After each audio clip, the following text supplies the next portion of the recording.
The strangest thing about realizing your life is a lie is how ordinary the moment of discovery can be. There was no dramatic thunderclap. No smoking gun left carelessly on a desk. It was a Tuesday. I was organizing travel documents, the soft whir of the document scanner, a familiar, monotonous soundtrack to my afternoon. David's jacket, a tweed sports coat he'd worn to a supposed weekend summit, was draped over the office chair. I reached into the pocket to check for pens. A bad habit I had. When my fingers brushed against a thin piece of paper. It wasn't his usual expense receipt. It was a ticket stub from a high-speed rail line, a route that terminated not in the capital where his summit was, but 60 miles north, in a quaint coastal town. The cold, sharp needle of doubt pierced the comfortable fabric of my 12-year certainty. I stood there, frozen in the stillness of our shared home office, holding the ticket to the light, recognizing the route I knew by heart. Clara Vance, a cartographer and research geologist, was trained to see anomalies in the landscape. I placed the ticket back exactly as I found it and went about my day. But the world had tilted on its axis. David, my husband, was an investment portfolio manager, a man whose life revolved around meticulous projections and calculated risks. He came home at his usual time, 7 p.m. He kissed my cheek, asked about my day, and complimented the new data analysis model I'd built. He was the picture of my partner, but I was watching him now through a new, fractured lens. I started noticing things. The subtle scent of a complex, smoky cologne that wasn't his signature, Summit. The new, aggressive security settings on his work phone, which used to sit unlocked on the kitchen island. The way his client dinners now seemed to happen with a new, unspecified frequency. He'd mention market volatility, but his voice would possess a rehearsed quality, a little too casual. Part 2. Mapping the deceit. A week after the ticket incident, David announced a crucial 3-day client retreat, far up in the mountains.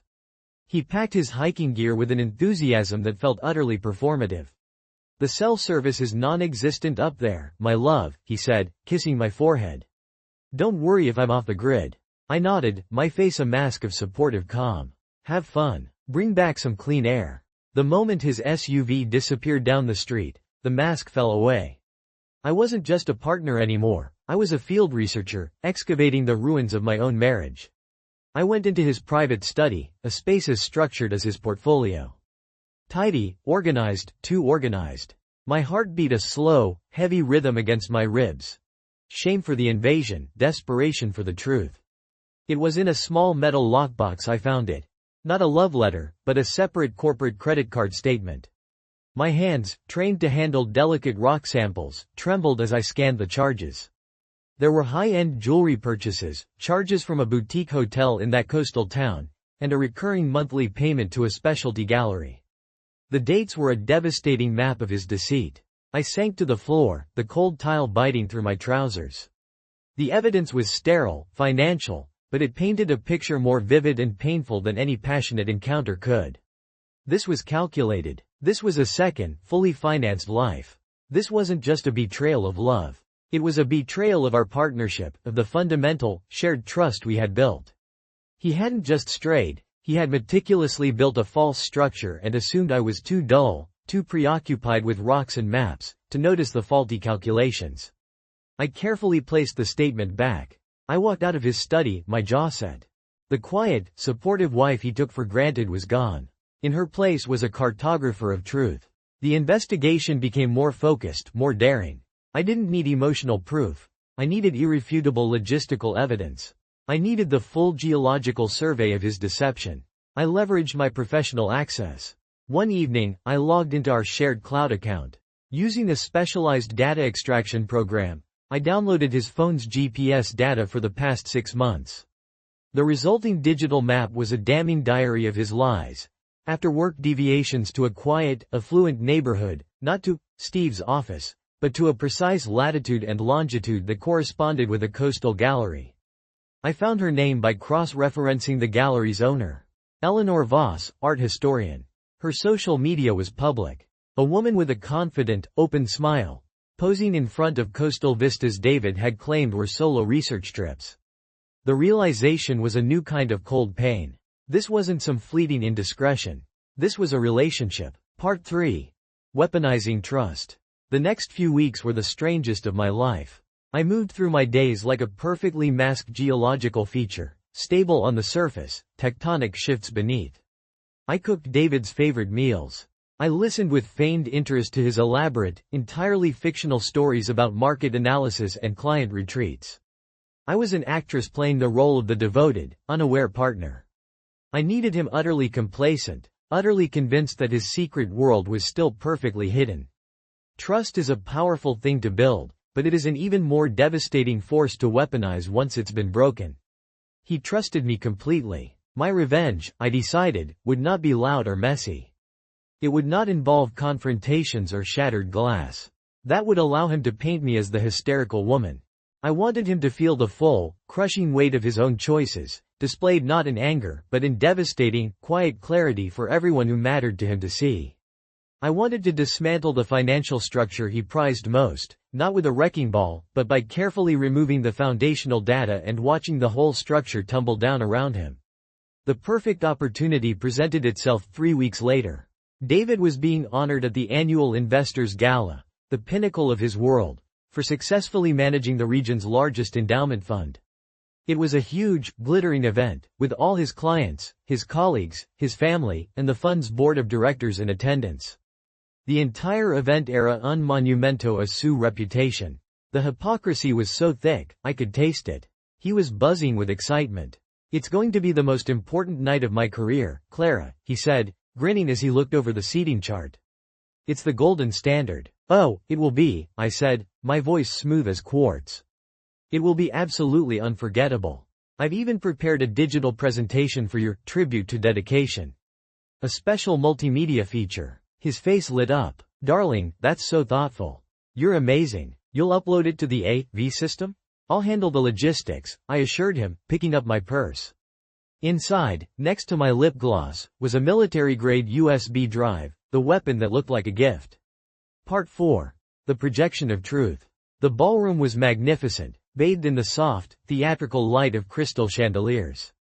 It smelled of expensive perfume, roasted meat, and the faint, sweet scent of the massive floral arrangements. Everyone was there, the board, his family, the clients. David, my husband, was in his element. He stood near the head table, laughing loudly, the picture of a devoted husband, a successful manager, a pillar of loyalty. I circulated through the room, a serene smile on my lips, my gown swishing calmly around my knees. I accepted compliments on the presentation setup. I hugged his parents, who tearfully told me how lucky their son was to have such a supportive partner. Each kind word was another fuse I was lighting. "Everything okay, honey?" David asked, slipping an arm around my waist. "Perfect," I said, leaning into him. "I've just uploaded the final tribute to the AV booth. I made sure the projection coordinates were optimized." "You're the best," he beamed. "I'll start gathering everyone for the speeches." I walked away, my heels clicking a steady, purposeful rhythm. The dinner courses concluded. The CEO gave a soaring introduction. Then, David's father gave a heartfelt, sentimental tribute that ended with a toast to David's integrity and commitment. The mood was warm, sentimental, perfect. As the elder Mr. Thorne sat down, the room lights dimmed slightly. The huge screen at the front of the room, which had been showing the logo of David's firm, went black for a second. This was it. David leaned over. "Here we go. Your tribute is next." The screen flickered to life. Soft instrumental music, a classical piece David hated, began to play. The first images were sweet, genuine pictures of David receiving awards, graduating, standing with his family. The photos were beautiful, a testament to his public life. The music swelled gently, signaling a transition. The title, A Legacy of Dedication and Precision, appeared on the screen in elegant script. David squeezed my hand. Then the screen went black for a beat. The music stopped. A new image appeared. It wasn't a family photo. It was a screenshot of David's corporate credit card statement, magnified to be perfectly legible. A charge for a flight to the coastal town, followed by a charge for a dozen roses, was circled in bold, glaring red. The date underneath was from a weekend he had told everyone he was at a mandatory portfolio review meeting.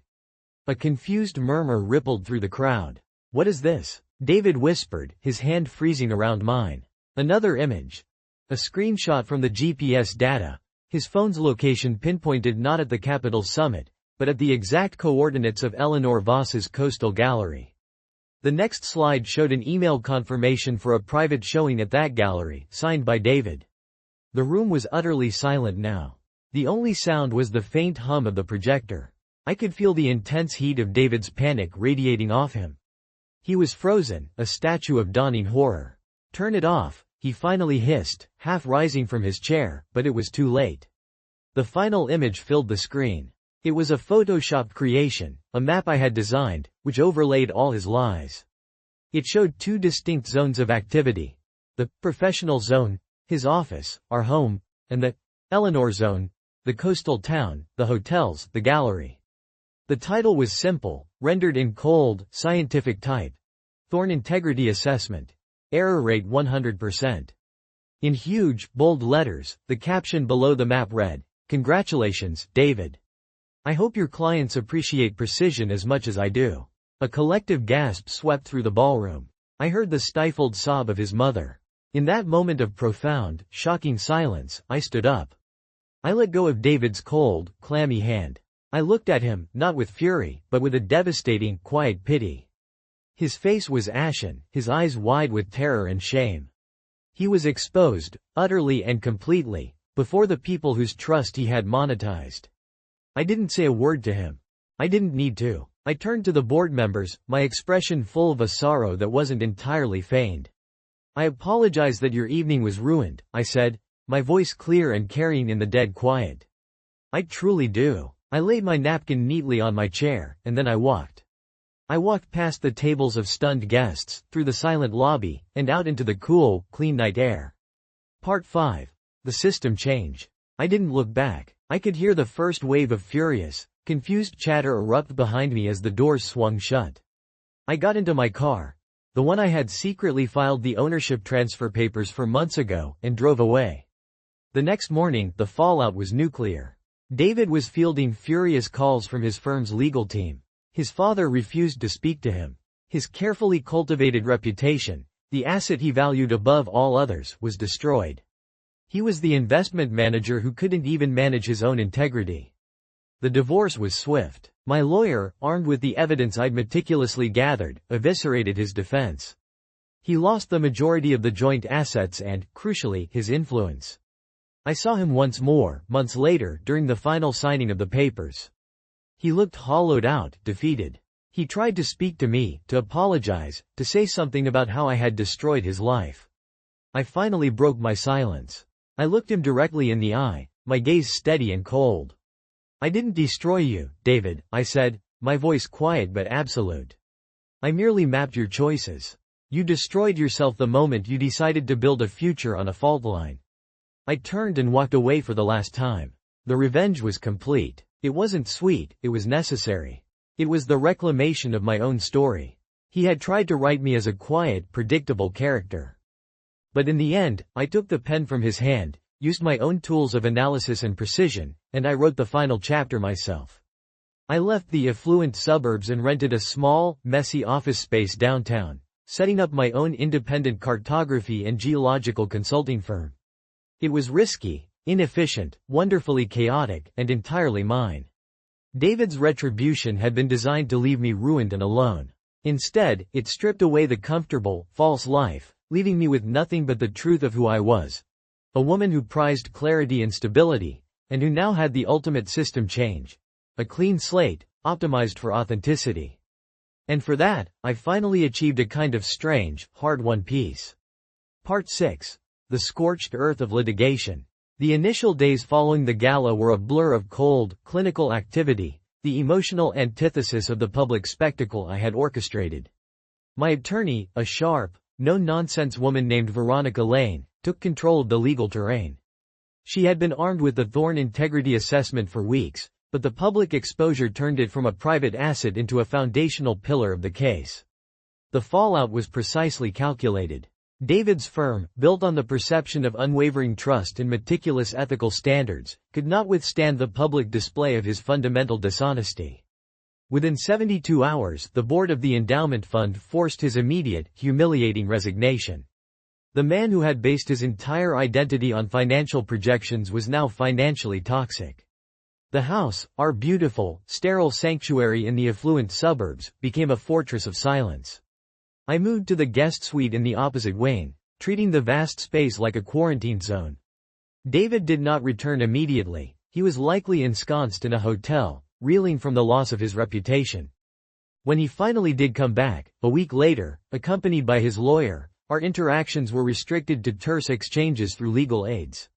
The divorce proceedings were not a battle of wills, but a dismantling of assets based on irrefutable evidence. David's defense attempted to paint me as a manipulative, vengeful spouse who had entrapped him. They argued that the public humiliation negated any financial recompense I was due. Ms. Vance orchestrated a deliberate campaign to destroy Mr. Thorne's livelihood. His lawyer roared during the preliminary hearing. Veronica, calm and precise, simply placed the evidence logs on the judge's desk. Your Honor, my client merely presented factual data collected over 6 months, proving a pattern of marital and, more pertinently, financial deceit. The destruction of his reputation was a direct consequence of his actions, not my client's methodology. The judge, a stern woman with no tolerance for drama, sided with the data. The majority of the assets, including the house and a substantial portion of the joint investment accounts, were awarded to me, recognizing the egregious nature of the financial breach and the premeditated deception. David, the expert in capital management, was left with a fractional settlement and the indelible stain on his professional record. The psychological toll was immense. Friends, once warm and frequent, chose sides with the clinical efficiency of a market correction. Most gravitated toward David, unable to reconcile the image of the stoic, reliable investment manager with the exposed liar. They believed the narrative of the hysterical woman who ruined her husband's career over one mistake. But the few who knew the truth, my sisters, a former university mentor, saw the necessity of the act. You didn't ruin him, Clara, my sister, Beatrice, said during one tearful phone call. You simply exposed the structural flaw in his design. A building with a flaw that deep was going to collapse anyway. Yet, the victory felt hollow. I was financially secure, but emotionally numb. The quiet satisfaction of my meticulous planning was replaced by a vast, echoing loneliness. The house, stripped bare of David's presence, felt heavy with the ghosts of the lies we had both sustained. I had mapped the betrayal, executed the retribution, and was now standing alone on the scorched earth of my former life. Part 7. Resurveying the terrain. The suburbs, once a symbol of security and status, now represented everything I needed to escape: predictability, complacency, and the suffocating mask of conformity. I realized that my own quiet nature had allowed David's deceit to flourish. I had been content with the map of security, rather than demanding the reality of connection. The first act of rebuilding was physical. I sold the suburban house, a process that felt less like selling property and more like shedding an old skin. The closing, conducted entirely through lawyers, marked the final severance of that chapter. With the settlement, I took a calculated risk. I invested the entirety of the capital into a new venture, my own independent firm. I called it Clarity Surveys and Geospatial Analytics. The name was a deliberate statement. No more half-truths, no more obscure data. I rented a space downtown, a loft in an old industrial building near the university, an area brimming with raw, chaotic energy. It was a stark contrast to the perfect, manicured silence of the suburbs.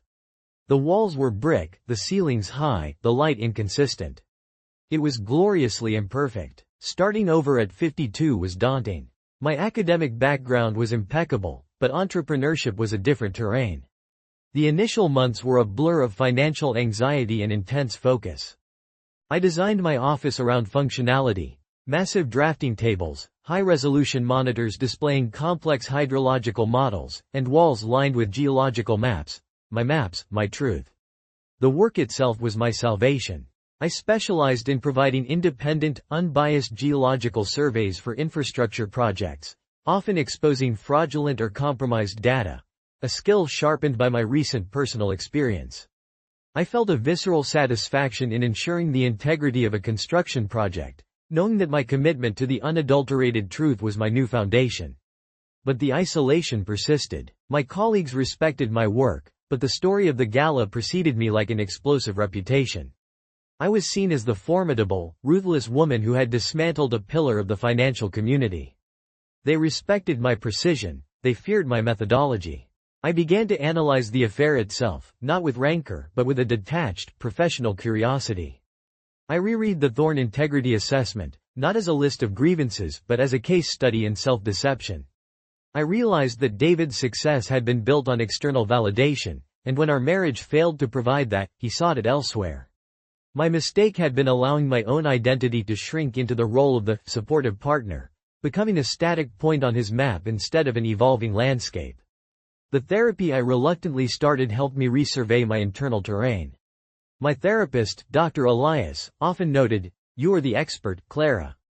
You spent your life mapping the stability of the earth. Now you must map the instability of your own heart. Which faults are active? Which are dormant? And how do you stabilize the ground beneath you?" I learned to acknowledge the active fault, my own deep-seated fear of chaos, which had led me to seek the predictable safety of David, rather than the true connection I craved. David's revenge, ironically, had been the seismic event necessary to force a system upgrade in my life. Part 8. The Thorne Implosion. While I was meticulously rebuilding my world, David was witnessing the complete collapse of his. The financial world is unforgiving of those who prioritize image over ethics. The scandal was too public, the evidence too clean. His professional life became a non-starter. He tried consulting, but the reputation of the Thorne Integrity Assessment preceded him. No firm would risk capital on a man whose personal integrity had been publicly decimated by his own wife. I heard the details through secondary sources, Veronica Lane, who still handled some of his residual legal issues, and surprisingly, through David's own father, who reached out to me months after the divorce. The elder Mr. Thorne, the man who had toasted his son's integrity at the gala, called me one quiet evening. His voice was broken. "Clara, I owe you an apology," he began. "I never believed you were manipulative. I believed the data, but seeing what this has done to him, I had to know, was he truly irredeemable?" I chose my words carefully. Mr. Thorne, David's issue was not lack of intelligence, but lack of foundation. He built his career on a flawed principle. That perception is reality. When I presented the objective reality, his entire structure failed. He was given every chance to correct his course, but he chose to double down on deception. He lost his job, Clara. He lost everything. He is living in a rented apartment, completely isolated. He lost his perception of everything, Mr. Thorne. He still possesses his intelligence and his education. He simply cannot monetize them through deception anymore. He has to build something real. David's personal life was also in ruins. Eleanor Voss, the art historian, immediately ended the affair after the gala. She, too, valued her reputation and wanted no part of the fallout from the Thorne Integrity Assessment. He had been lying to her, too, promising divorce, a future, financing her gallery with money he didn't fully control. He had been using her as a temporary retreat, not a permanent partner. David attempted to sue for libel, claiming emotional distress. This was his final, desperate mistake. Veronica Lane counter-sued for harassment and managed to get the entire Thorne Integrity Assessment entered into the public record again, solidifying his professional exile. The man who had obsessed over perfection was now drowning in his own flaws. He had sought to control the narrative, but I had supplied the definitive map, and the world had followed my coordinates. The knowledge that his ruin was total was not satisfying, but rather, a quiet validation of the principle that truth, once forcefully exposed, is the only sustainable reality. Part 9. The Final Map. 2 years after the divorce, my firm, Clarity Surveys, was thriving. We had secured several major government contracts, built a reputation for absolute rigor, and employed a small, dedicated team of young geologists who respected my uncompromising pursuit of objective truth. One crisp autumn afternoon, Veronica Lane called me. "Clara, I have news. David wants to meet you. For closure. He insists on it. He says he needs to deliver something." My first instinct was rejection. But Dr. Elias, my therapist, had always insisted that true healing requires facing the final, necessary data point. "Agree to the meeting, Clara," she advised.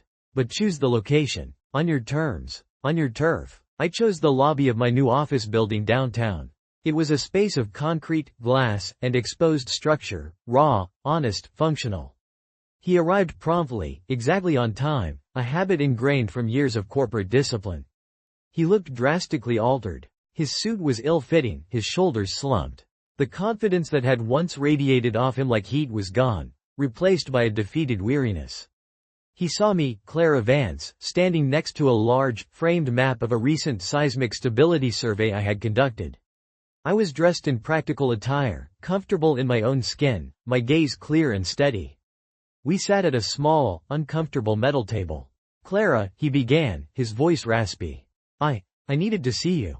"I am here, David," I responded, my voice professional, detached.